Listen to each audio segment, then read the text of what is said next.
Like, nigga, I really am there. So, ladies and gentlemen, and ladies, boys and girls all around the motherfucking world, it's your boy Dre City. It's your neighborhood nephew coming back with a true review. You dig? Hey, this your boy Hey Stupid Hustle Man, aka the STL Mixtape King. We are back on the set. On the set, you man. Dig? I'm glad to be back on the set with you, man. Hey, man, look, it's always a pleasure, Dre. Man, I look forward to banging on the set with you, man. Like, I like banging on the set, cuz. Hey, this like Kendrick when he was walking over the hopscotch shit. On them hotcotch shit. Okay, what you talking about? Yeah, that's how we feeling today, man. But good, man. Man, hey, once like again, said, man. We was talking off mic, and it's starting to feel like regular scheduled programming. You know what I'm saying? Back on the set, just getting in the groove of doing this. You know what I'm saying? It's nice. How you feeling today, man? I hope that we can, like, and I'm not saying I hope because of us. I'm saying I hope because I hope that our schedules allow us to keep this going on a consistent basis. You know what I'm saying? And like, God is good, man. You know what I'm saying? Like, and all the time. Because I think that I feel like looking at, because only me and you know what I'm saying? Like how this all came about, you know what I'm saying? And that's what I wanted to kind of first, I'm glad that you said that, because now it's leading me right into what I wanted to say from the jump. But because I wanted to explain to the people like how this came about, and to kind of give people like, man, listen, when God give you an idea, and you know that that's like, for one, you got to know it's coming from God. God ain't gonna never steer you wrong in the wrong direction. So you got an idea, you got a plan, you got like some type of business plan, whatever plan. If God give it to you, all I can say is, man, is get around people. Excuse me. You get around people that can make things happen and that you can believe, because it takes a team to do this. And even though it's just me and you, that's the team. That's the team. That's the team. More than one person is a team. Yeah, more than one person is a team. So you gotta have somebody that believe in what you're doing. When I approached HAZE with this idea, I wasn't expecting him to just jump on board just because I was super excited about an idea that God gave me. I just wanted to share some exciting news with a partner of mine that I knew wasn't gonna be like, oh man, that's like some bullshit idea. But when I called you when I was at work. I took a break for this shit. I was like, man, and I laid it all out for you. But I was just like, I knew I was telling a person that I could trust that type of information with. Because I'm gonna throw this gem in there. Don't share your dreams with everybody. That's a fact. Don't share your good news with everybody. I'm talking about not even the people that you think you or your friends, like, because some people are just not naturally, genuinely. That's why I'm glad our relationship from the jump was always genuine, because how you start is how you end. If we both came in on some like plotting, scheming, let's just type of, then that's what we'll end on. And it'll end bad. But we didn't come in on that. We came in on some, man, I genuinely fuck with your music. First thing I said to you when you got in the court, man, I was like, man, your music, I'm like, you the one that, I'm like, man, I fuck with that. No, man. Because me as an artist, I love hearing shit that's different. So the fact that hearing your style of music was different, I'm like, I fuck with dude. Like his, I done heard a lot of St. Louis trash. Mm-hmm. So to hear somebody that ain't, named worldwide and his music still sound dope to me, and we both ain't named wide, but our music sound dope. It was just crazy. But just to be on that, I felt like, okay, that's the idea. But when God tell you to do something, man, it's best to just follow through. Sometimes we do miss chances and we fumble things because we let time go on and we be like, man, I wish I could have did that. But this idea here for being on the set, you know what I'm saying? God gave me the idea and I was just working on it. I'm like, man, you know, how can, because I didn't want to promote nothing that was negative. I didn't want to attach our name to something that was negative driven. You know what I'm saying? Yeah. Because we got families. I don't know about other people, but you know, we got nephews and we got sisters and brothers and I got a son and I got mother. I got people that look up to me. So I just can't be like doing some old ranky jank type stuff and then presenting that to the world, knowing that my family gonna be like, you know, you're not like that, right? You know what I'm saying? So it had to be something that was genuine. So it was like, you know, with just coming up with that idea of being on the set, like I felt that there was a cool, God is cool, man. You know what I'm saying? He give you some cool ideas. That's a fact, baby. So I approached him with this idea. I approached John with this idea of, you know, being on a set. And, you know, he was just like, man, you know, just like a brother probably would be. He's like, man, yeah, I'll fuck with it. You know what I'm saying? Shit, you know, we can get this shit started and, you know what I'm saying? But it didn't happen right away.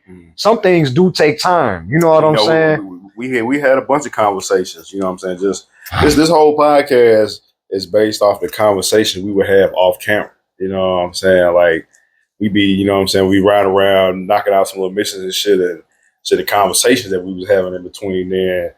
Nigga, you was like, nigga, we need to start documenting this shit. Like, you know what I'm saying? Motherfuckers might need to hear this type shit. You know what I'm saying? So yeah, I fuck with it. And so I just want to give a lot of before we jump into our very hot topic today, because off camera we was having I told my mans, I say, hey man, I say let's stop having this conversation right here. Yeah, I say we gotta save some of this juice for the shoot. Gotta save some juice for the shoot. Yeah, so like, you know what I'm saying? But I actually, man, I just want to say I appreciate you, like really. For one, man, I appreciate the fact that you believe in what the idea that God was giving me to get this started, because I didn't have no means to, you know what I'm saying, doing any of this. And nor did I come into it thinking like, well, he got this and he got that, so it'll just be super easy for us to set up. Everything is not always super easy. You know what I'm saying? And both our first time, you know what I'm saying? So it's not like you knew anything about it. I knew anything about it. We had to, you know, do like how everybody else had to do, kind of research on YouTube. You know what I'm saying? See what was what, see what was not. You know what I'm saying? Watch podcasts, take notes from they shit, and you know, see how, you know, like equipment wise, you know what I'm saying? Like shit's working, and you know what I'm saying? What sticks in that? You know? Yeah. So I just wanted to like give you some flowers for, like, you know what I'm saying, like believing in the movement that that I'm really trying to push, you know, as far as like being on the set. Cause man, we gonna have a lot of fun on the set, man. We definitely gonna have a lot of fun, man. I mean, the conversations, like I told my brother, man, I conversate to elevate. To learn some shit.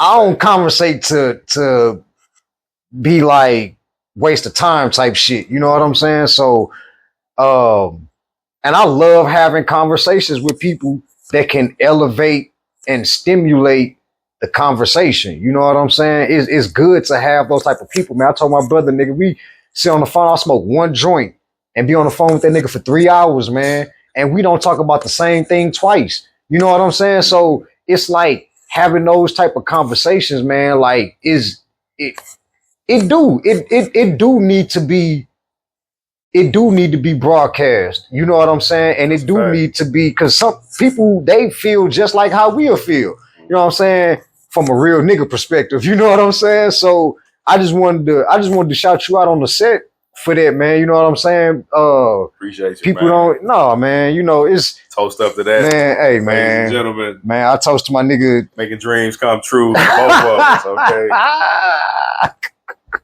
for both of us. For sure, man. But how you feeling today, though, man? Feeling good, man. It's another beautiful day in St. Louis. Excuse me, and another tough talk Tuesday. You know what I'm saying? We've been blessed to be able to do this 2 Tuesdays in a row. You know what I'm saying? So that's amazing, man. I'm feeling good. You know, I got all my little errands and shit ran today, so I'm cool, man. Chillaxing, man. How you feeling, man? Man, I'm feeling groovy like a $2 movie, man. I know that's right. I feel groovy like a $2 movie, baby. Yeah, you know, so I feel good, man. Not just because of just who God is, but just him keeping his word, man. Like the fact that I put so much trust and faith deeper off into God, man, like things is I can say things has definitely been working out. That's why I don't see how people sometimes can like complain about certain things, like not going your way and different things like that. But it's like now it's like sometimes I don't want things to always go my way, because if it go my way, I fuck it up. You know what I'm saying? So, and I didn't seen it. So that's what I'm saying is like having a personal relationship with God, man. I feel good. I look good. I smell good. I sing good. No, I'm just, like James Brown said, I make love good. So I feel good. Yeah. I'm good, baby. So I feel good, baby. Yeah, I'm like James Brown, baby. I feel good, man. I feel good, man. I'm ready to hop in this this hot topic, man. I couldn't wait to get to it, because like I said, man, there's so much other deeper stuff that goes off into it, man, that I feel like we gonna be able to touch on. And shit, this is a topic we left off the last pod because we needed a fresh start. Okay, if I'm not mistaken, correct? I mean, we had a few. It really didn't matter like which one. I would just like to have something that is like this basically like this is the title of the podcast, like father or dad. You know what I'm saying? And that's the title. So that's gonna be like pretty much like the main subject, but not saying that we won't veer off into other things, but we'll get back onto that. You know what I'm saying? Because we both will veer off. So it'll be like, you know, I don't have a problem with doing that. I love doing that, actually. Like, so as long as we could do that and find our way back on the road, you know what I'm saying? Yeah, we straight. So, you know, even if we had 10 topics up there, it didn't matter. It was just like, which one, you know, which one are we feeling, or which one? So let's go and get into it. Like when I walked through the door, like I feel like we already, man, you know what, man, I ain't gonna lie, man. It seemed like as soon as we step on the set, it seemed like we need to be shooting on the set. Cause it seemed like, man, it seemed like we just get straight into the shit, man. Like, you know, we hit something and we spark something and we be like, damn, cuz like, how did we get here from just starting right here? So, you want to go ahead and introduce the topic for the day, man? You know what I'm saying? Yeah, we get into it. Go ahead, man. Like you said earlier, you know, the topic of the day is: are you a father or a dad? Okay. Oh, is that the topic for the day, sir? I mean, you know what I'm saying? That's the topic. Is that how we banging on the set today, man? That's how we banging on the set. All right. You know what I'm saying? So I feel like you should start this one off, being that, you know what I'm saying, you're already a father. You know what I'm saying? Like, first of all, the first question I want to present is, what's the difference between a father and a dad? Well, for one, they spell different. That's a fact. That's a big ass fact, okay? The biggest fact for the question I just asked, what's the difference nigga to the spelling? Okay? No, you know what, Cole, I was watching Morton and Cole, they was having a conversation, and they was talking about love and sex. And he talking about, man, he asked Cole, what's the difference? He said, love has 4 letters and sex is 3. Hey, that's a cold ass answer. I said, man, that dude is crazy. So I just threw that out there. But man, it is, you know what, man, there's always been a difference. And I think that just coming from personal experience that I've experienced from really from when I could remember as a child, and my brain started to develop um a sense of like a father not being there, a father not being there. Once I started to develop that sense in my head as a child, that's when I started to learn that there was a difference between a dad and a father. Mm. And I'll try not to get a little talkative how I'm gonna start this off, but um I have a biological father, but he wasn't the first father, or he wasn't the first man that I saw as kids, especially as boys. Um, we all have somebody that we look up to: Superman, Batman. We want to be a Power Ranger. Yeah. We want to be, We you all know got what I'm role saying? models and shit like that. Yeah, so that's what we want to be. Put a little cape on our back. We think we think we something, you know. So, but that wasn't my reality. My reality is because I grew up in church. My reality was that the first father that I seen was the late great Bishop Arthur Roy Johnson. May God rest his spirit. And he was the first person that exhibited what a father should lead by example of. And I think consistency is probably why I can be consistent in a lot of things that I do, is because growing up watching him, he was consistent with a lot of things that he did. Mm-hmm. So growing up, yeah, I had a dad, Michael Anthony Smith Sr., God rest his spirit too. I had a dad, but I didn't have a live-in home father. But I knew what the difference was, and I'm glad that I was able to see like the balance of that.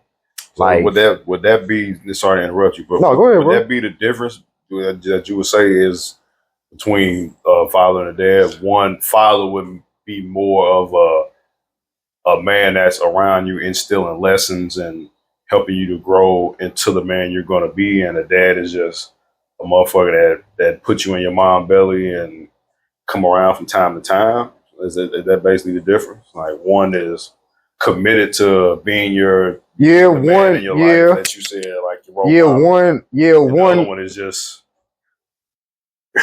temporarily in and out type shit. Yeah, no, one would say it that way. Mm-hmm. One would. I would say, yeah, and I would agree with it to a borderline, because I mean, I grew up in church heavy, so it was like I was there Friday nights, I was there Sunday all day. Mm-hmm. But I didn't mind it, because church I grew up at, it was fun. Yeah. And everybody there was family. See, that's why I learned the sense of and having to know what a family is, and see family fall out and get back together, and being made to love each other. I seen teenage boys fight, and an older deacon come out there and say, y'all hug each other. Oh man, after the fight. Even if you don't even like it. Even if you don't like it, y'all standing there both puffed up, mad, looking at each other. Now I don't want to touch this fool. I don't want to touch him. Shake hands now. But y'all go do it. So I learned, when I seen stuff like that, I learned the sense of family fallout, family get put back together. So, but I seen the fact of as a father, man, I would say I learned more from the pastor that I grew up under than I would say I learned from my dad. And not to say that I didn't spend no time with my dad, because sometime points in my life, especially when I got to an adult, I went to go live with him for a few months. No, I'll take that back. And then I was a teenager too. Summertime, I'm out of school and stuff, 3 months. I'll go over there and kick it with my other brother that he had with somebody else. And, we was cool. Like, that's what I'm saying. Like, it was never, like, I never experienced that, like, it was like a favorite, you know, like he chose the other person over us or whatever. It was just sort of like it was balanced for the most part. Yeah, it was like, and then when I became a father, it was kind of like, how could I judge a person without knowing what their story was? And then, you know, sometimes, man, as young black boys, man, we only get one side of the story. Yeah, you get the mama side because that's who you with the That's who you with the most. So, and then sometimes you may get your auntie, uncle side if they know the nigga, and they might chip in they like 2 cents. They go back to the point we had the last time when we were talking about the people saying the same story and over and pounding that into your head. You know what I'm saying? You only hear your mom's side of the breakup and how she was done wrong, but you never your father might not even tell you that type of shit. He might just already chunk that up and that ain't your business to him type shit. And probably and he probably do that, and some men probably do that because if something happened that was like emotionally not understandable to me, then I would see that like why he wouldn't want to share that. But I didn't want to jump ahead, but I guess I'd jump ahead since you brought that up. Or since actually I brought that up, but I asked my dad, like me personally, I did. When I got to about 22, 23, that's what I'm saying. Like, even though my dad wasn't in my life, man, I wasn't taught to exclude him out altogether and just be like, F him and, you know, he left moms and so I just got a unforgivable vengeance in my heart towards him. No, like, that's why I'm glad I wasn't taught that, you know, because I was taught that, man, all parents make mistakes. That's why I say I credit a lot of my upbringing and my teaching to the pastor because he taught that.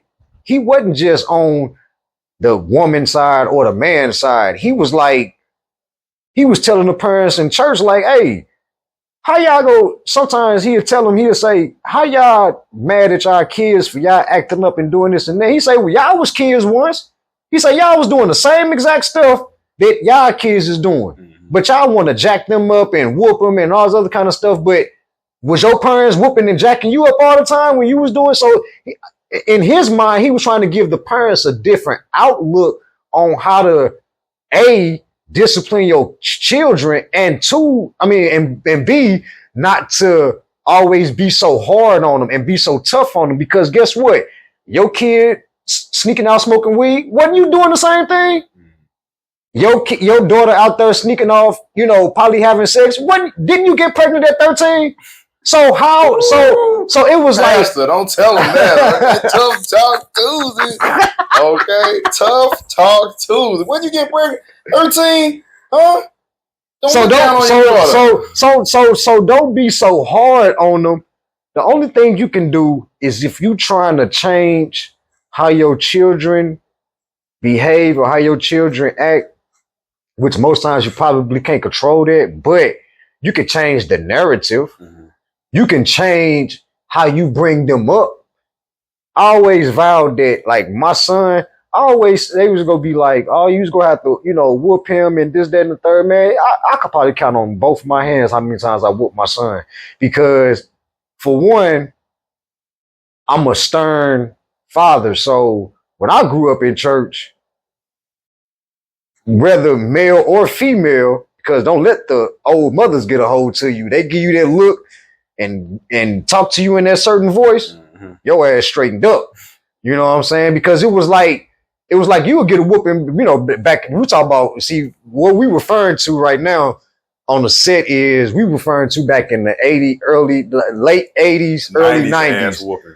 So the mother at the church can whoop you. The person that was watching over the kids can spank that hand, and nobody was saying nothing.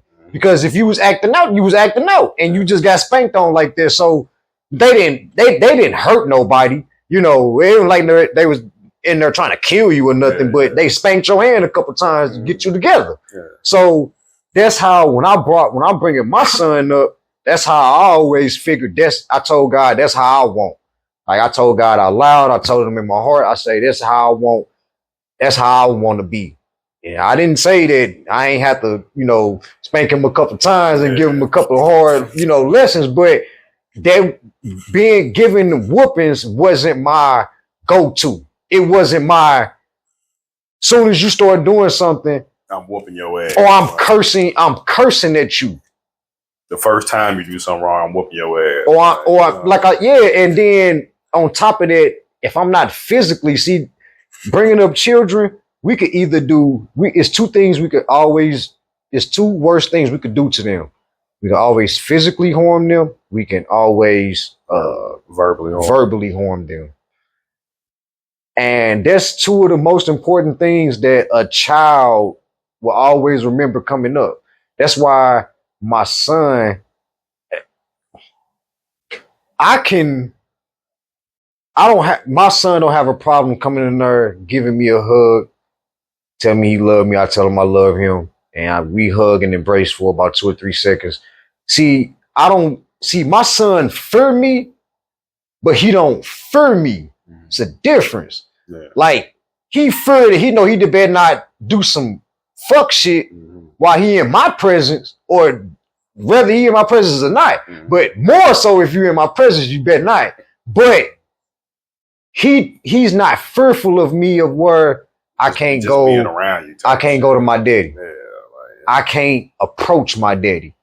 I can't even ask him a question. So he might snap on me and whoop my ass for saying something because he thought it was dumb as a motherfucker. Or some shit, I might tell a bitch. I might tell him, say, what Ice Cube tell that bitch off of Boys in the Hood? Get the fuck out of my face. Like, you know what I'm saying? Like, I never wanted to instill that type of connection with my son, whether it been my son or my daughter. Like, I never wanted to instill that, but I wanted him to know that, hey, at an early age, that falling out, like when he was a baby, that falling out shit, that's gonna get you popped.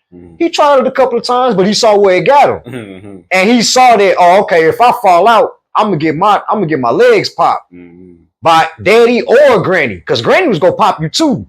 But if I caught you doing it, I was definitely gonna get you. And granny was definitely gonna get you too, but you didn't want daddy to get you. Right. But I'm saying all that to say, because I'm changing the narrative on how we raise, especially our boys, man. You know what I'm saying? Like, and in the near future, this conversation, this will help you out a lot too, because this will give you points and gems and game on just really to not look at the stereotypical way of being a black man and how to raise your son. Nigga, ain't nothing wrong, nigga. I hug my son when we out in public. I hug him like he my best fucking friend, because that is my best friend.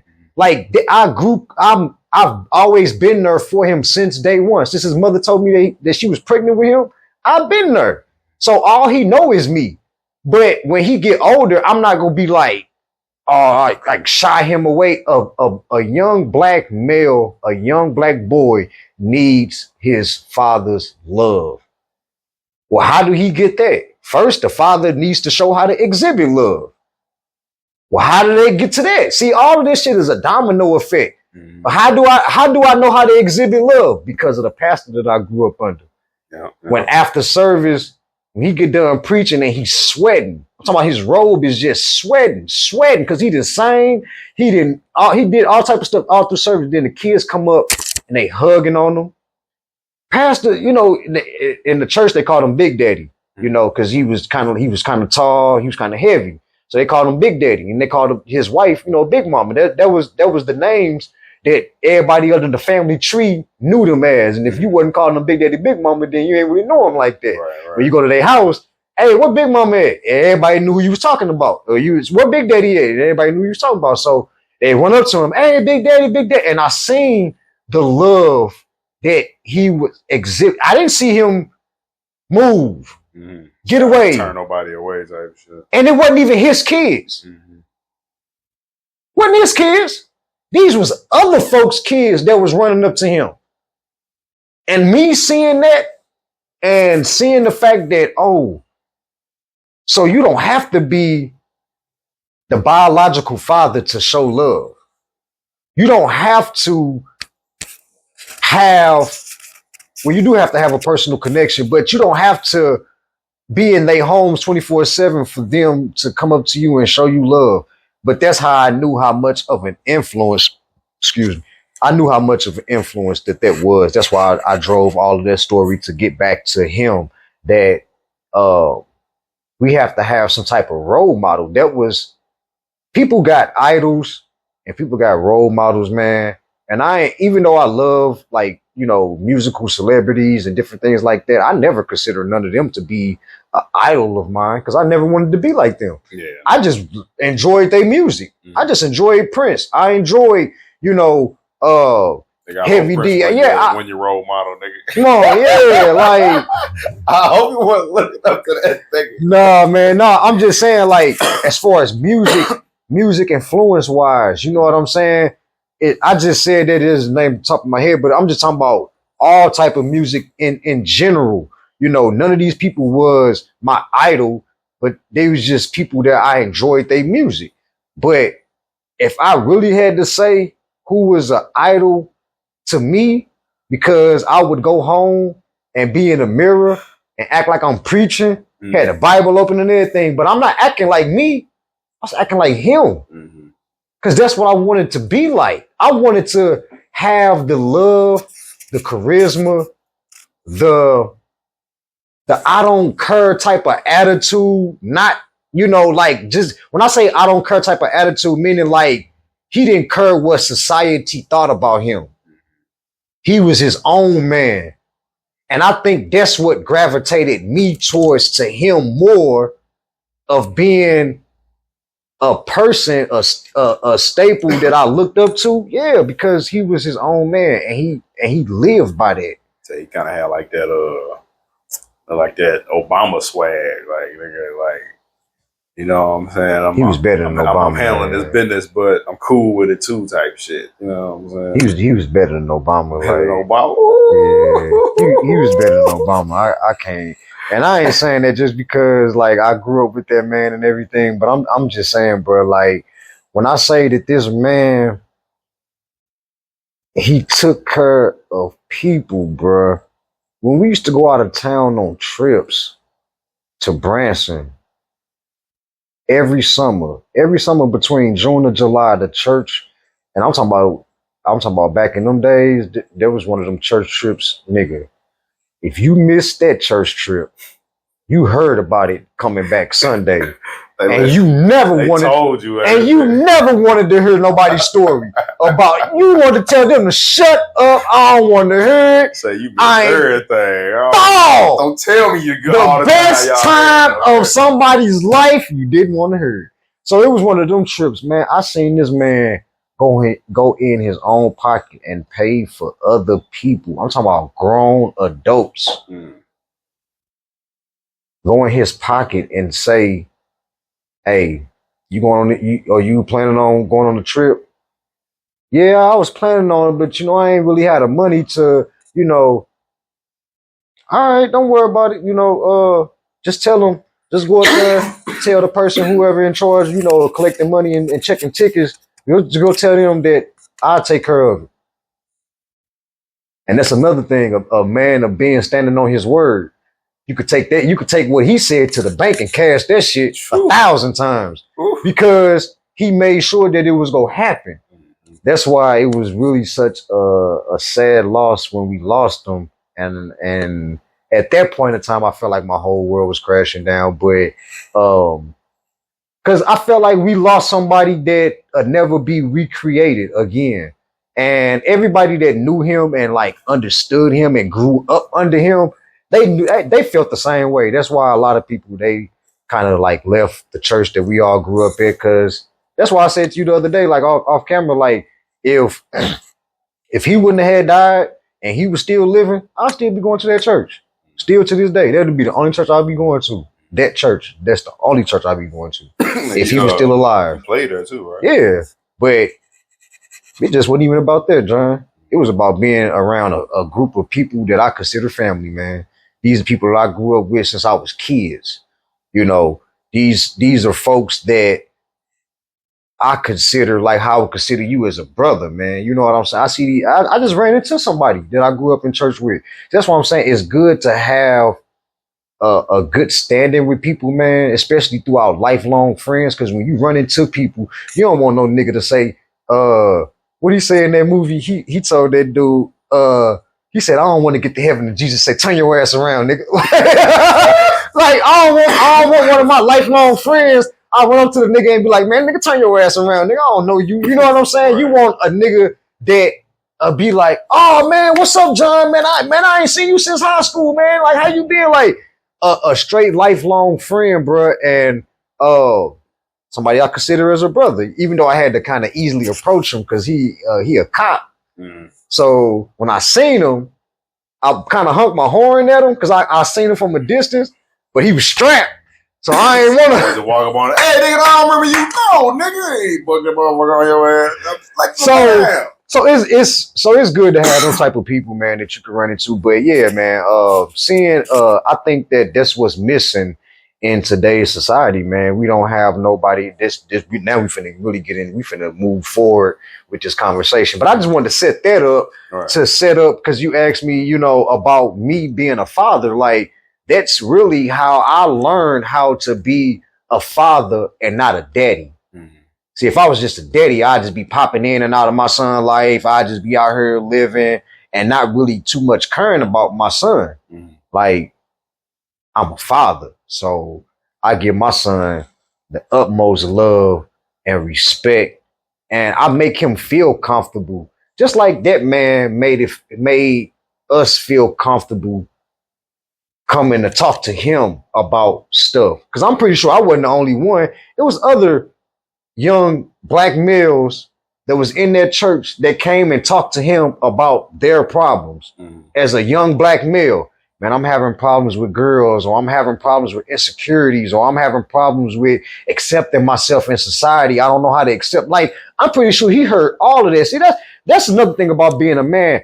I guarantee you, it's a lot of secrets that man took to the grave for him that a lot of people told him in church that he never told, not even his wife. Yeah, that's a fact. Okay. For real, like, it's men. What we talking about back in the day, men, when men was men and they didn't share everything with their wife. They didn't tell their wife everything that was going on because they knew that, and they understood that women didn't understand a man and a man. See, back in the day, a woman wasn't supposed to be in the room when two men was talking. See, nowadays, these hoes out of control. You know what I'm saying? Out of control is an understatement. Okay, look. Out of control. Lunatics nowadays. Okay. So. Nelly ain't the only one that had lunatics. So it's out of control. So they don't know the understanding of the structure. And the man wasn't disrespectful when he told his woman to leave the room. Hey baby. Step out. I need to talk to nephew real quick. Go on to exit the room. See, it ain't about what you say. It's about how you present it to somebody. Hey, baby, I just need you to leave the room for a second.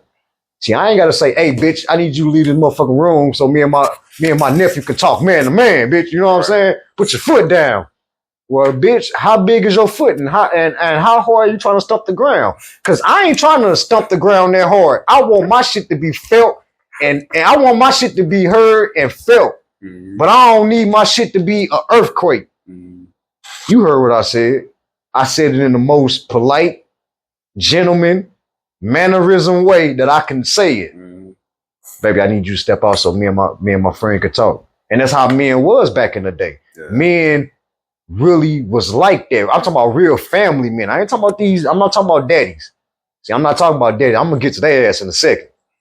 But fathers, because I had to give fathers their utmost respect first, because I feel like as us as black males, we don't get that respect from each other.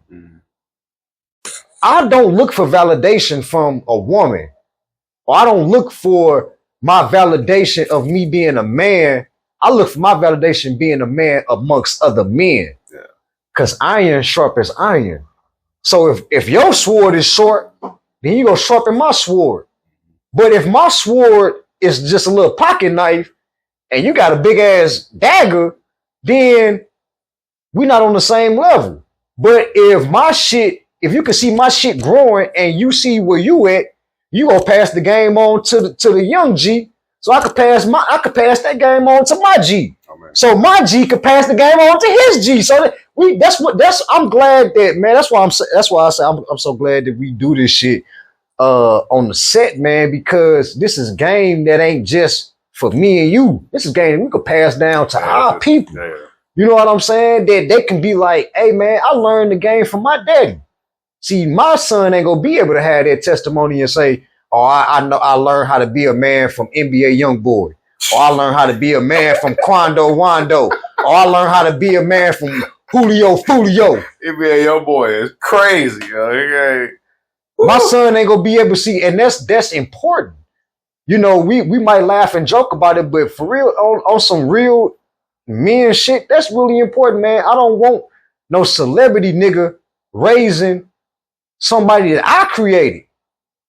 I created that seed. So why do I need for that nigga to water my seed? That's a fact. I'm gonna water my own seed because I put my flower in that garden. Right. You hear me? So that nigga. I don't need to. No, I got it. I got the water right here. Don't worry about nothing. Come on, man. That's how we banging on the set. You know what I'm saying? So that's a fact. Yeah. So ladies and gentlemen. So yeah. To really answer your question, there is a big difference. There's a huge difference between fathers and daddies, man. You know what I'm saying? And I wish that we would have a lot more fathers and less daddies. Fathers are more consistent. Fathers show more concern. Fathers, they show a love that a woman, I'm talking, and when I say this, I'm not talking about like, because it's just us, me and you is just two males. I'm talking about a father's love towards his son. If any fathers out there, you got sons, this statement is geared towards mostly that. Like a father's love is something that a mother's love can't understand it. Mm. And it's the same way. I'm not putting this off on like a mother and a father like beef. Like it's because it's two different ways. Yeah, because they have a mother's love that a father can't understand. Yeah. So, but since we the men and we got the mic and we on the set, then we talking about from a father's perspective, showing towards his son that a lot of women don't understand. That's why it's very critical and it's very important to let a stable man, don't just let any man raise your son. Because like I said, not all men are fathers. You got some that are daddies and that'll lead their son down the wrong path. You know what I'm saying? Like, so not interrupt you, but go ahead, the motherfucker that killed the rapper PNB Rock, that was a father and son.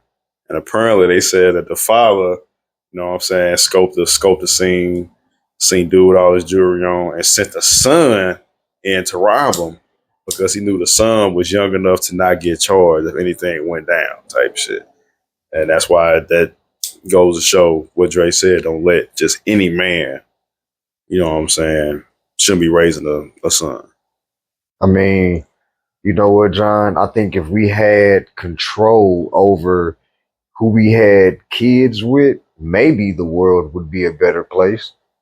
But we don't. So we don't. I mean, we do. You know what I'm saying? We just, you know, we fuck anything, man, are conquerors. You know what I'm saying? So we have control over it, but you know what I'm saying? Like when you in that first young state of mind, you ain't got no control over your dick. You know what I'm saying? You out here trying to put as many notches on your belt as you can when you first jump out in the game. You know what I'm saying? So if you have control, when you're young, you're just not exercising that control. You know what I'm saying? You control less in a certain aesthetic, you know? You know, I just feel as though like everybody is not mentally capable. That's what I was like more side of it because that's basically what I was saying. And that's what I'm saying. That goes with what you're saying about what kind of man. Because in our mind, you would be like, dude, that's some crazy shit. Like, what kind of man would lead his own son into a robbery? Turn murder. I mean, Dude end up dying. what type of mindset do you have to have as a man? What mindset do you have to sit there and talk with your son? Like, the more I keep explaining it, the more crazy it fathoms. Yeah, it's because you got absurd. to be sitting there being like, hey, son, so let me tell you something. I just scoped this nigga out over here, right? Got all this jewelry on. You understand what I'm saying? So, what we gonna do is, like, I wonder what that conversation was like before it actually all went down. Man, look. Because that conversation had to be just uneasy. Like you talking to, like I said, it's kind of like you talking to your partner in crime and not your child. You know what I'm saying? Like, I couldn't imagine it because, my dad has never ever talked to me about, planning anything illegal. You know what I'm saying? None of that type of shit. You know what I'm saying? So, like you said, it's the dad mentality. You know what I'm saying? Being that part-time, father that is not worried about your son's morals or in that, that situation, you're not worried about his life. You know what I'm saying? Because you don't know how the robbery gonna go. You basically threw your son to a situation that you ain't want to jump into and you using him as a crash dummy. You know what I'm saying? And just because you don't care about your life, don't crash somebody else out. Like, you know what I'm saying? Don't crash somebody's life out. That's the worst person to be around. A motherfucker don't give a fuck about their own life. And you know what, man? You really just kind of touched on something that that a lot of people are guilty of, man, and that's becoming a child's friend. Yeah, that's the worst mistake you could ever do. And forgetting your child's friend. And forgetting that they're the parent. You know what I'm saying? Like, my parents made it clear that, they loved me and we was cool, but they wasn't looking to be my friend. You know what I'm saying? Like, your friend don't want to really betray you. You know what I'm saying? They go along with more what you say because they don't want to, not look cool. But as a parent, shit, like and you said earlier that, your son is your best friend. But I get when you said that it's to a certain extent. It ain't just oh yeah, we buddy, going on dates together type shit. Nah, you know what I'm saying? Yeah, you my friend because I birthed you and we have that, that bond. But this parenting is definitely gonna come first before our friendship. You know what I'm saying? But I'm glad that you ironed that out because somebody might look at that and be like, well, you said your child was your best friend, but that's my best friend because I love him. Mm. And a father's love comes first before anything, whether it's tough love or easy love. Yeah. Because like I said, he can get both. I could be in there in one room watching TV. He could be in another room. And he'll come in there all on his own and just come in there and just give me a hug. Because, like I said, I don't put that fear of him not being able to approach his own father. Just imagine how it feels that you don't know how to approach your father. Like, I make it easy even when we talk sometimes. And I get it because I didn't really talk to my dad a lot. I say it like this. He got his mama looks, but he got my ways. So when I was around my dad, I didn't, even though my dad wasn't in my life, let me back up and say this. And even though my dad wasn't in my life, guess what? The time that I was able to spend with my dad, I enjoyed that shit. Because a lot of the other time I was over there, that also taught me the value of $1. Because at that time, my dad, he a street mechanic. So he working at a shop. And anybody that, grew up back then around that time, you go to work with your parents, depending on what type of job your parents was doing, you might make a few bucks. while you at the job with them. They might have you go around picking up trash or, clean off a lot or, do some little errands or whatever. And that might throw you $5 for the day. Shit, back then in the 90s, because you know what I'm saying, things was different. Nigga, that $5. You was at the store with a brown bag full of candy, nigga. Come on, man. Fill it up. And you appreciate it. I think that's what it taught me to appreciate the fact that nothing goes without saying. Mm-hmm. And meaning like nothing comes in this world for free and not even earned, but you got to work for it. You got to do something for it. Got to earn. You know what I'm saying? Yeah. And so even though he wasn't there to teach me how to be a man, he showed me what it took for a man to be, how am I trying to say this? He showed me how a hardworking man is. And if you're a hardworking man, you're going to get up every day. Because my dad wasn't no lazy person. So I see him get up every day. I damn near like 7 days a week. Because like I say, him and his best friend, they worked at a shop. They kind of like owned the shop together. So they was down there all the time. And then it was like a little hangout spot. That's why all the old heads be. That's where you get all the game, man. You know what I'm saying? Hanging out with the mechanics and shit. But the car shops, barber shops, them places where motherfuckers gonna come around and hang out. Okay? But you know what? How you go? I think you know what I think my dad's mentality was, and why he did that every day is how you gonna make money if you ain't out there. Like you can't make no money sitting at his house. You got to be out there. Somebody might pull up to the shop. They're not gonna pull up to your house. Right, need some work done, nigga. And you that might be your $45, $50 that you need. You know what I'm saying? So I think that was like his mentality. So with being with my son, man, I love my son. That is definitely my best friend as far as like how you said it as that, because he know I change with the quickness. You know what I'm saying? Yeah. But it won't be on no like I'm being harsh on him, but I'm being stern and firm. Like I feel like what a black male should be with his son. He should stand firm, stand tall, but be easy enough that your son can find love in your arms. Yeah. Don't be.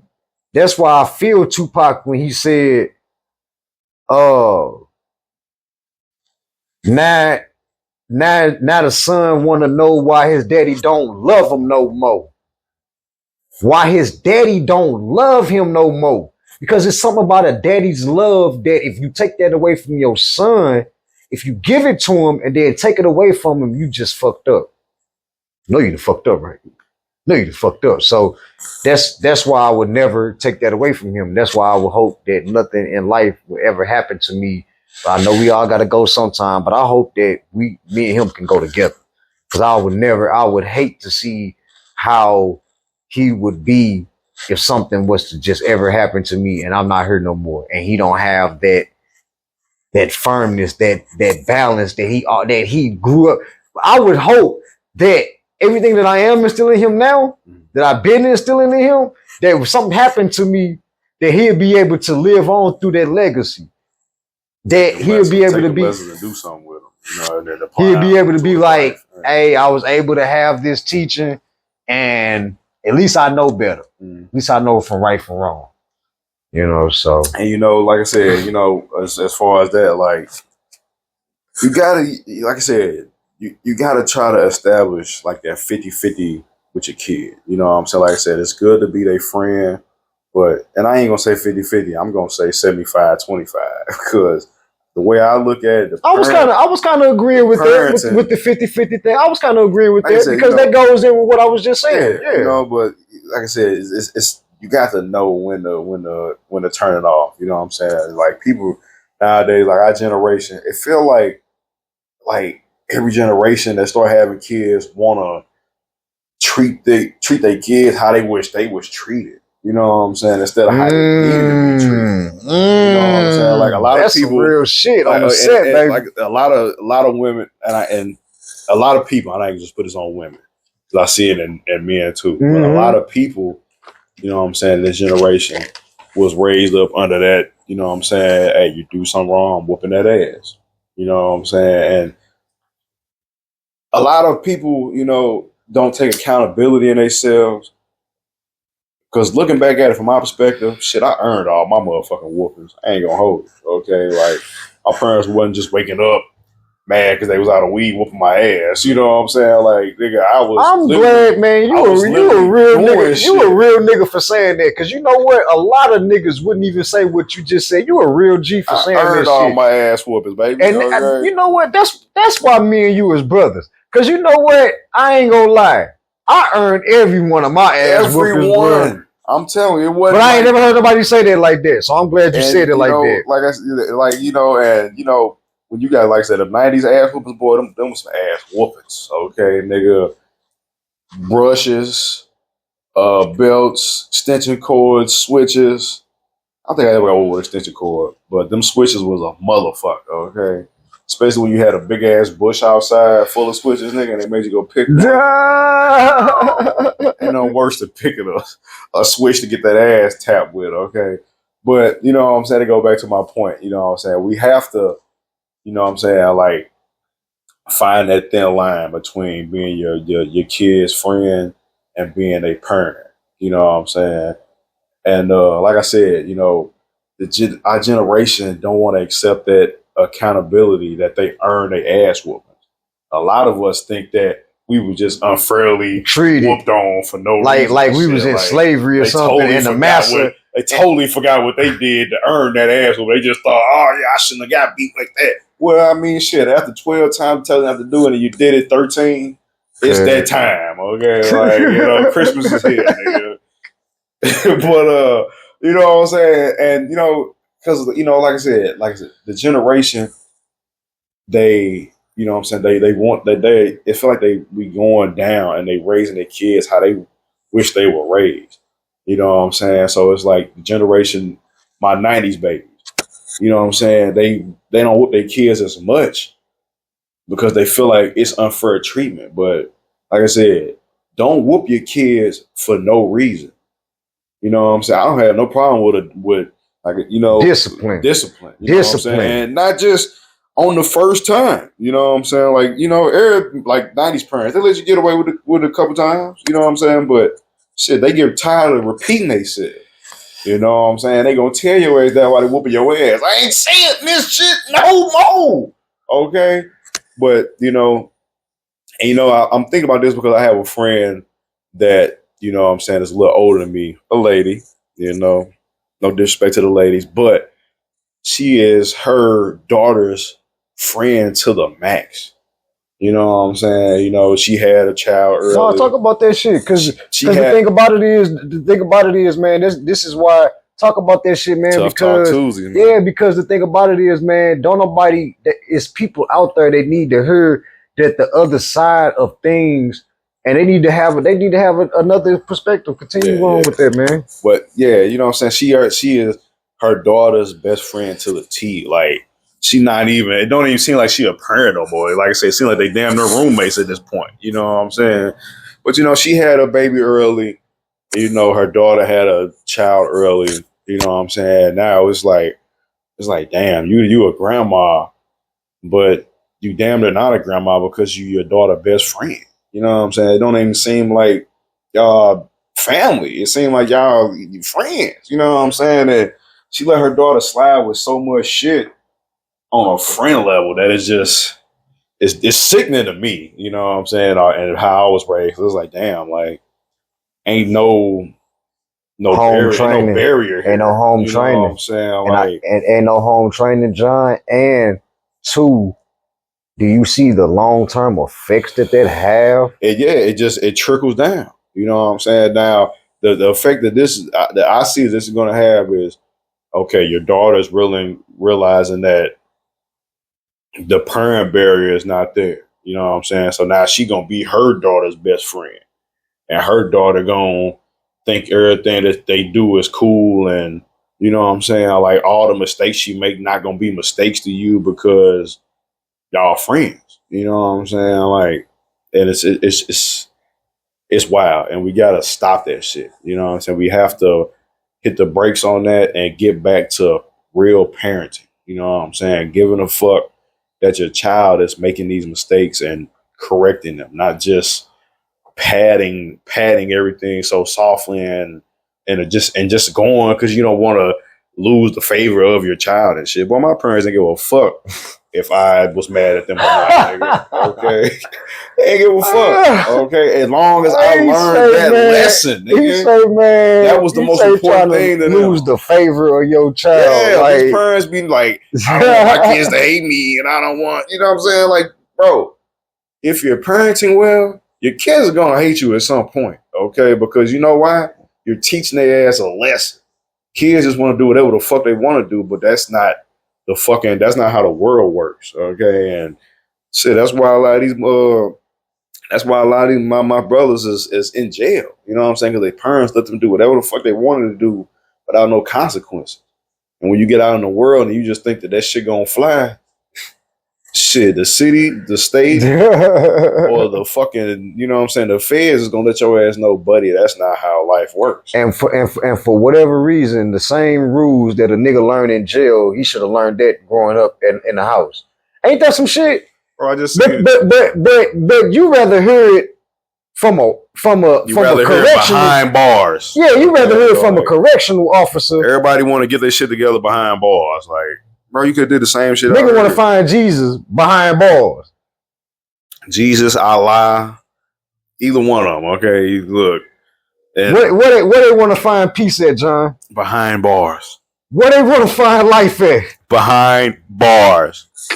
Niggas want to get married behind bars. Where they want to learn where family is important at, John? Behind bars. What they want to learn that they shouldn't have messed up and did all the stupid shit that they did in life at? You guessed it. Behind bars. Okay. And with it, like I said, that don't make no sense to me. And you know what's crazy? Like, the longest I ever did in jail was 30 days or so. You know what I'm saying? But you know what's crazy? Like, I had already knew before I got locked up that I ain't want to, you know what I'm saying, figure this shit out behind bars. But, you know. You didn't want to spend years. Yeah. And then motherfucker, like, my light bulb went off before I was locked up. Okay. Hey, you remember that movie Paper Soldiers? Kevin Hart. Mm-hmm. He was when at the end of the movie when that nigga the judge said 12 years. The voiceover you peeped it when he said I ain't had to learn my lesson to hear 12 years. He said when I heard 12 years I learned my lesson right there. Right there and there. That nigga was like instantly his light bulb said bing. So you picked the wrong route. Yeah, you don't want to pick that time to like be like, damn, I should learn my lesson. Man, life, nigga. What motherfucker said in that movie Life? That nigga said we'll be cool in the morning. That nigga said life. That motherfucker said I can't do no damn life. Yeah, you don't want to learn a lesson then. You know what I'm saying? So we just trying to uplift, and we just trying to put players on the track, man. That you know what I'm saying? Like, dog, like. It's a right and wrong way to raise your child, but you ain't gotta be stereotypical about it. Like you ain't gotta be no big macho muscle man for your son to listen to you. Yeah. You instill wisdom and I heard somebody say that's why God gave us an Adam's apple.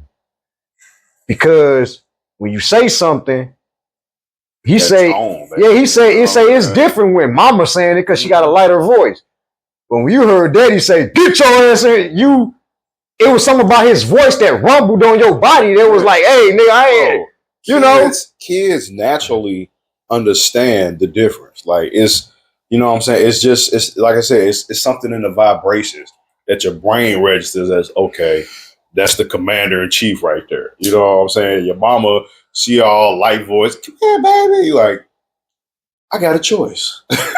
I can come here or not come here. Like, what we doing? And when your father say, you like, all right, nigga, be there in 3 seconds. Like it's ain't no choice. Like I played with moms. Yeah. I played with moms. You might come out that corner, nigga. But that's what I'm saying. Even that corner. But even then, that's what I'm saying. Even speaking personally from a person that didn't have a dad in the home, it was just the fact of I just knew better not to play with my daddy. Like if my dad said something, it was more effective, wise than if my mom said something. Yeah. Official orders, nigga. Yeah, but I wasn't like, nigga, you ain't grow up in my house, nigga. You can't tell me what to do. Like, it wasn't like that back in the straighten that ass out. Yeah, man, come on, cuz. Like, just say to me? Lord, that boy done lost his mind. Man, I'm finna straighten him out for you, Lord. Okay, look, he gonna put it down on your ass. John, okay. If I would have said that to my daddy, I wouldn't be on the set today. Let's just let's just go on and say it for what it is. Here lies Dre City. Man, dog. Come on, bro. Come on, man. Here lies a 15-year-old man. He died, but he ain't no punk. You know what I'm saying? He died, but he ain't no punk. Like, get the fuck out of here. Lord, he gonna know how to talk to you. Okay, what you talking about? Because if I'd have said that to man, and I'm just saying, like, because my dad made some mistakes, you know what I'm saying, and different things like that. But when I came along, whatever he was doing in his past, I didn't see that. And if he was still dibbling and dabbling, I still didn't see that shit. Because the thing about it was my dad didn't do shit around me. Like when he got older or when I got older and I started coming around him, like he wasn't doing that criminal shit around me. And like I said, if he was doing it, he did it away from me and I didn't know nothing about it. Or I'd seen when the shady nigga come over there. You know what I'm saying? He probably was selling nigga drugs or whatever. Yeah. But still, hey, we finna go down in the basement. We finna go down in the basement. He had the courtesy to get you the fuck out of there. Boy, motherfuckers a buck of sale right in front of their sons nowadays, nigga. Okay. So fired up Woods in the car with him and shit. Like, bro. Oh man. Come on, I think me and you talked about that off camera. I told you I think I felt a little funny smoking the blunt with my dad. Man, because it's just because this ain't something that I grew up doing. These hood parents, and I got an auntie that treated her kids like friends. Smoking with them, letting them get the tattoos at 15. They ain't old enough to get a tattoo yet, but letting them do it. They sleeved up by the time they 21. Inked up like a Subway in Harlem before they 21.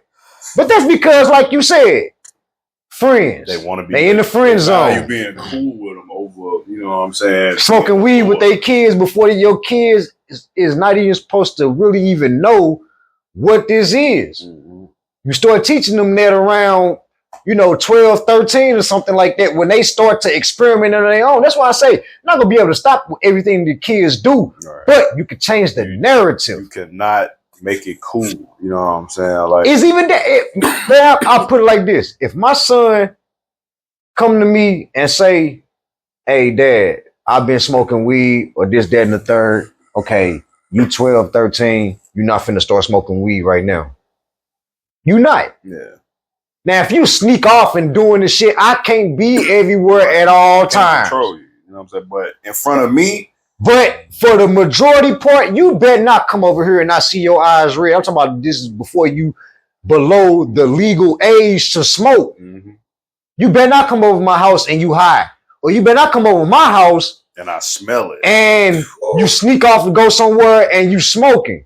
Your ass is mine. Yeah. But if you a grown person, I'm going to give you the game. I'm going to give you the game when you young. I'm going to tell you, hey, don't smoke with everybody. Watch niggas when they rolling up. You know what I'm saying? The weed game is the weed game. Right. Don't let nobody come around and just use and abuse you. Don't let no female just come around. I'm going to get a nigga the game. I'm going to get a nigga the game how I was self-taught the game. Hey, bitch asked me, she say, how you learn how to, make love so good? I say, baby, I was self-taught. It was some things that a man ain't around. See, and this is what I'm saying about being a father and a dad. When you ain't around your son, you're not able to teach him how to make love to a woman. You're not able to teach him how to fuck a hoe. Because it's a difference. you don't, you know what I'm saying? You don't give the same passion you do. And all men, men know that the way I'm talking, they know exactly what the fuck I'm talking about. Mm-hmm. You know what I'm saying? So it's like, that's gonna be on camera. I looked hella fast. They're gonna be like, the dog back there tripping. Come on, sit your ass down. Lay down.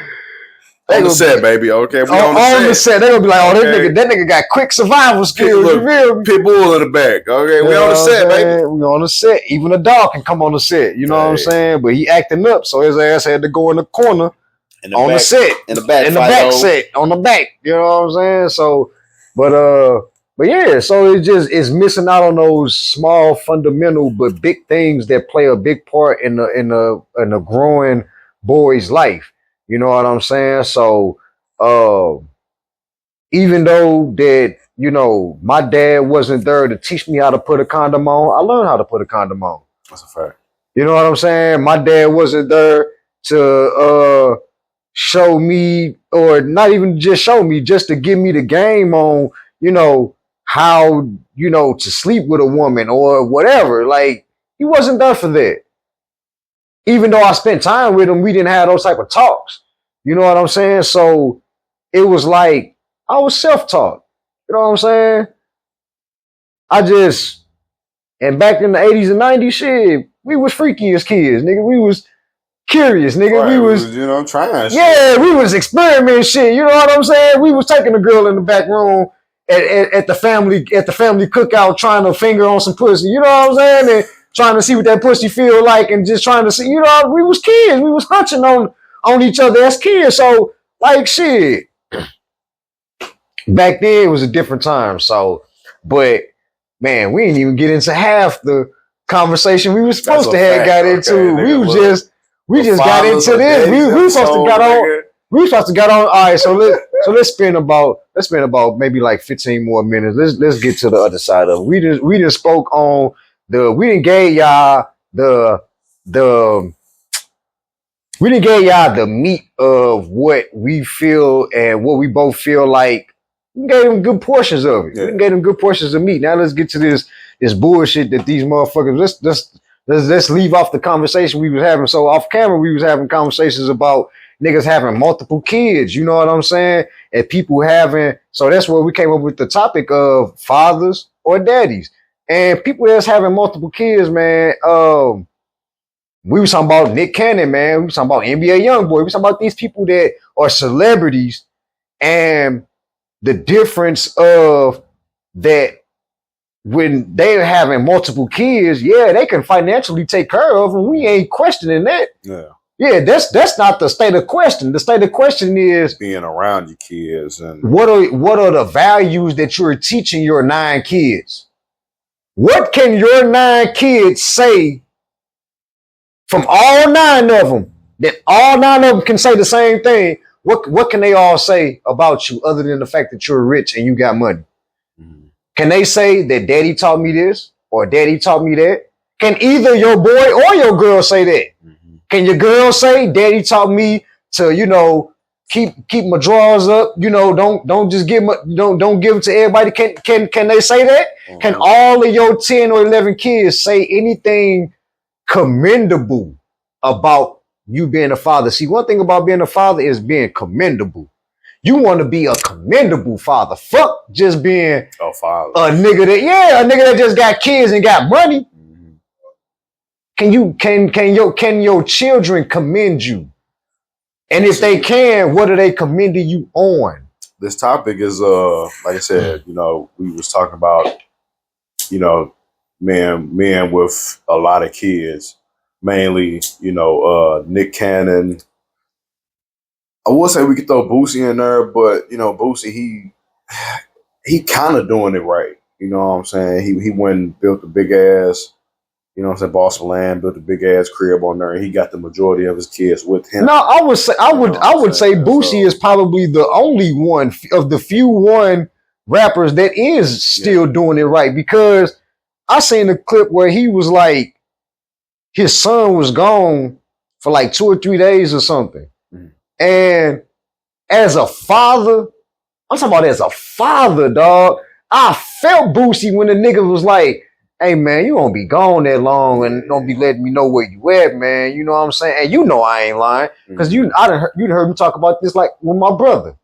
Yeah, so you know I ain't lying about how I feel. So you know what I'm saying? I felt Boosie when he said like, damn, cuz I remember that live you talking about too. Yeah, man, you know what I'm saying? So I feel like he probably the only one as far as not a high level celebrity, but he a street celebrity, I guess we'll say. Like he, and you know that's a good point. And just a quick veer off real quick. How do you feel about, we was talking about this too, the celebrity kids that feel they got to prove some shit like how they daddies, you know what I'm saying, prove like T.I. King, you know what I'm saying, like fucking Boosie's son, you know what I'm saying, because that live that he was talking to him when he was gone for 3 days, I remember it was because Boosie's son had left and went, I think he went back to fucking Baton Rouge or some shit. I think Boosie's staying in Atlanta right now, so his son had left, went to Baton Rouge for 3 days and was just down there on some bullshit, and that's why Boosie was calling like, man, look, you ain't tapped in with me. I don't know what's going on. If you good, you know what I'm saying? But what the fuck is up with celebrity kids feeling like they got to go put their work in the hood when they already stay in a 10-bedroom house? Well, because it goes back to that line from the Temptations when I was telling you off camera where, and we about to wrap this up because we gotta wrap this up, but it was going about that line where Otis' son asked him, man, he say, man, he was getting a little aggressive with him, and he was like, you know, basically what I'm gonna say is, man, is that a lot of these guys, man, they don't sit down and teach their kids that this ain't the way. I've been through this. I done stepped in the mud for you, nigga. So you ain't gotta step in the mud. What the fuck you doing stepping in mud when I done already laced my boots up, nigga? Everywhere your daddy step at, nigga, my boots is tight, nigga. So you ain't gotta worry about nothing. Everywhere daddy go with you, nigga, you protected and never neglected. I wish a nigga would try anything but we don't gotta worry about that because I done already told you. This how daddy roll. Daddy roll humbly, but nigga, you gonna show some respect, nigga. You know what I'm saying? But I think that a lot of these guys don't sit down and have these type of conversations with their children. That, hey, you ain't gotta be like this or you ain't gotta be like that. I changed my life around so you could change your life around so you can have something better. Because that's what a lot of these niggas go say. You know what I'm saying? Oh, I changed my life around because I want to have my daughter the better life. Then why you ain't sit down and talk to her? The only thing that you can give any child, whether they small or grown, is time. Time to spend with them. Yeah, you took them out to dinner, but did you spend time with them? Or did most of y'all dinner go like this? And look what we eating tonight, man. Yeah, we out here flexing. You know what I'm saying? Look what we eating. Social media relationships and shit. Hey, Dad, how was your day today? Yeah, man, my day was good. You know what I'm saying? There's no more human interaction no more. Just peep game, man. Go out to these restaurants and just look and look around and be like, they talking, but they on their phone. They talking, but they on their phone. No eye contact. They looking down. Yeah. Cool. Blah, blah, blah, blah. Did you see what so and so put on there? It's no more human interaction. So that's why we got King acting out. Cause I don't think that T.I. maybe sat down with the nigga and told him, hey man, your daddy is a straight stand-up G, bro. You ain't, I mean, I want you to be a stand-up G, but I don't want you to do the same shit that I've been doing or that I have done. You ain't got to. Nigga, we live in Bankhead, nigga, one of the most nice places that, you know what I'm saying, that you could probably live at. You living better than most kids live on an average day, dog. So you ain't got to do that. I heard. You know, I don't understand. It seemed like that's what be triggering them. You know what I'm saying? We gonna wrap this up. It's like, I don't know, man. Like, nigga, if I ain't had to grow up in the hood, shit, I would want to. You know what I'm saying? Like, you know, I grew up in the county for 12 years in Berkeley. You know, I mean, it wasn't the safest place, but it was a lot safer than the city.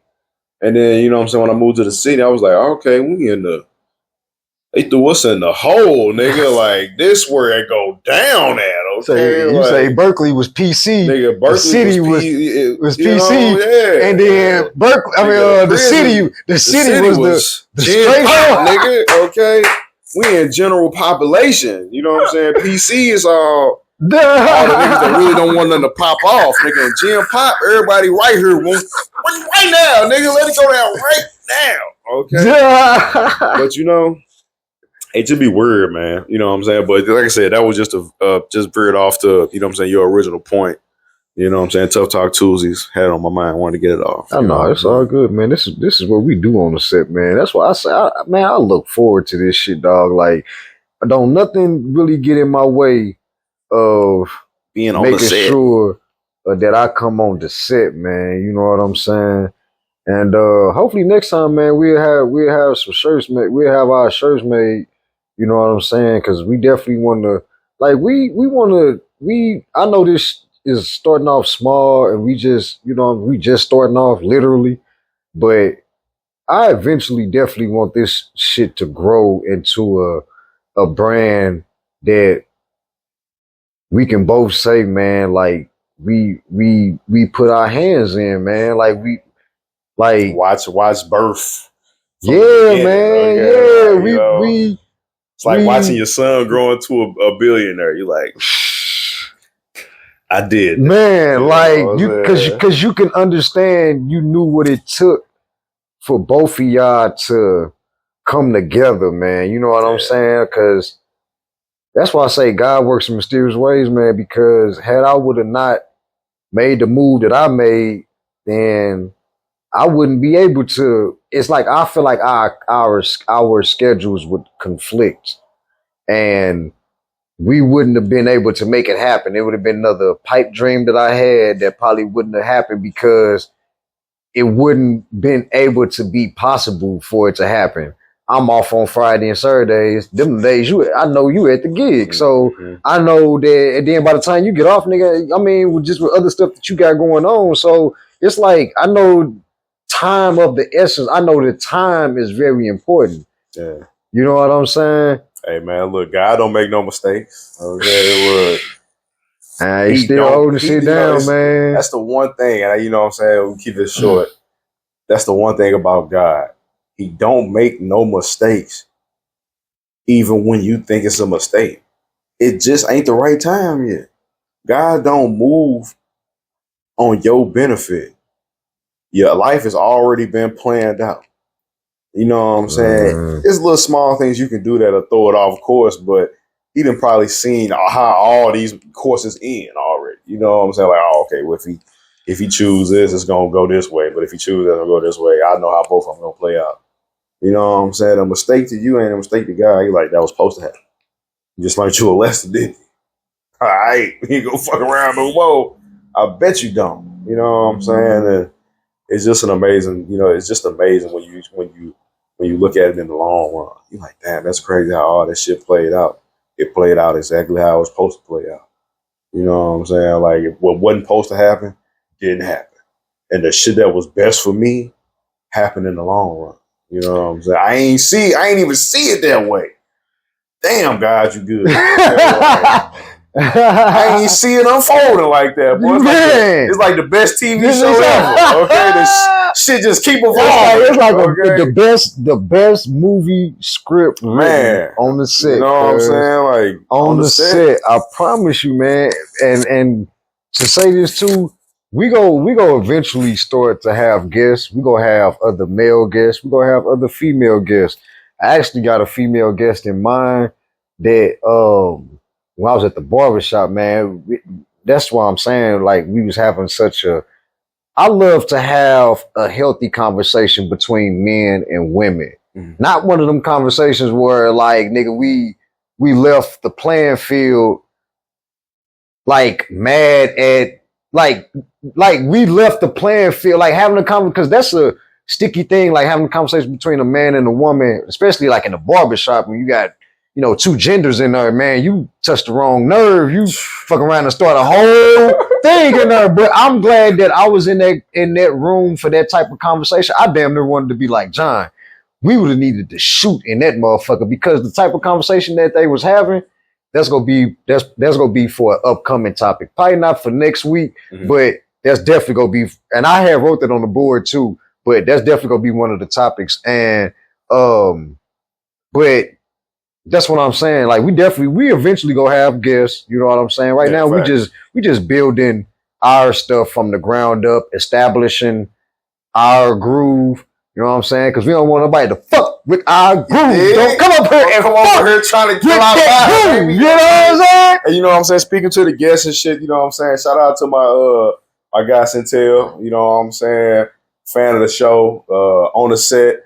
You know what I'm saying? He reached out to us when we dropped our first episode and, you know what I'm saying, congratulated us on, you know what I'm saying, a successful first episode and that he was vibing with it and fucking with it and that, you know what I'm saying, he already want to come on the show. You know what I'm saying? And I had to let my nigga Dre know because he thought that was one of them, you know what I'm saying, Instagram, hey, we've been listening to your whole music. He thought it was one of them. I was like, nah, that's a real deal person. Hey. You know what I'm saying? Blood human, you know what I'm saying, that I worked with. That, yeah. Recording, you know I did. I ain't gonna lie. I did kind of. Hey, and I feel that though, because you know what I'm saying, Instagram is full of that dude, shit. You know, yeah.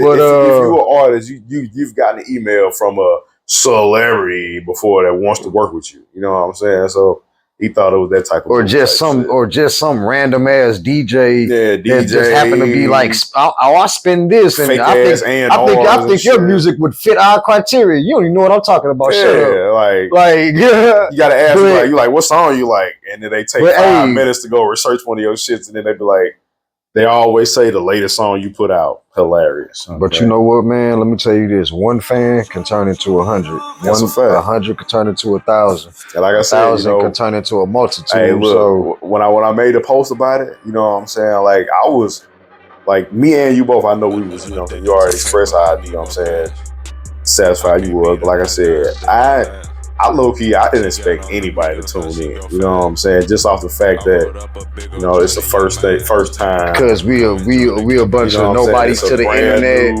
Yeah, to the internet. It's 1,000 podcasts out there. You know, and like I said, the love that we got from that first one, you know what I'm saying, was amazing. You know what I'm saying? So, you know, like you said, one fan can turn into can turn into more, man. And keep going. You know yeah, because what Mike Epps saying next day earth, my nigga could turn 2 into 4 and 4 into more. That nigga said he could turn 2 into 4 and 4 into more. Next Day Earth was a classic. Hey man, that was a funny ass movie. That was a classic. But yeah, man, I mean, hey, on Tuesdays and Thursdays, I'd rather be nowhere else than on the set. Even though we ain't shooting on Thursdays, but Tuesdays and Thursdays, you gotta watch your street. You real me? Because them boys be out there picking up heat. You dig? So, but yeah, man, I'm excited to just see where this leads to, because it may lead to something unexpected that we both never, like you just got through saying, man, like, God, I didn't know that this was going to unfold